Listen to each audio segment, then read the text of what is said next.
राष्ट्रीय ओबीसी महासंघाचे 2 दिवसीय सिंहावलोकन शिबिर संपन्न. नुकतेच दिनांक 1 व 2 फेब्रुवारी 2025ला चिखलदरा येथे राष्ट्रीय ओबीसी महासंघाचे 2 दिवसीय सिंहावलोकन शिबिर संपन्न झाले.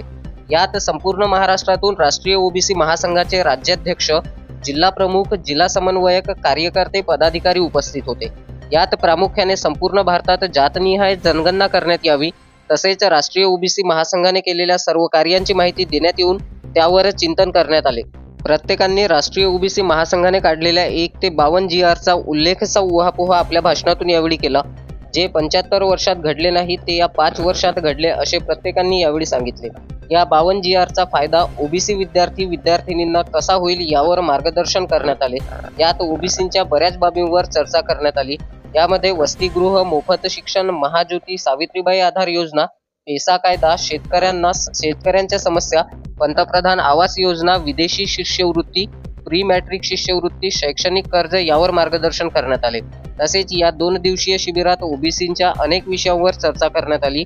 यामध्ये प्रामुख्याने राष्ट्रीय ओबीसी महासंघाचे संस्थापक अध्यक्ष माननीय प्राचार्य डॉक्टर बबनराव तायवाडे सर, महासचिव सचिन राजूरकर, सचिव शरदराव वानखेडे, महाराष्ट्र प्रदेश राज्याध्यक्ष सौ पी. महाराष्ट्र राज्याध्यक्ष प्रकाश भागरथ, डॉक्टर शरयू तायवाडे, अनिल ठाकरे, वृषभ राऊत, सुरेशभाई चांदेवाडे, मेघा बिसेन, खुशाल शेंडे, श्याम लेणे, आदित्य पाटील, नितीन पवित्र, अमोल निर्मळ, शशिकांत बोंडे, अमोल इंगळे, सौ देशमुख, आदित्य पाटील, मालते, अमरावती आणि भरपूर ओबीसी बंधू भगिनी हजर होते. कार्यक्रमाची सांगता राष्ट्रगीताने करण्यात आली.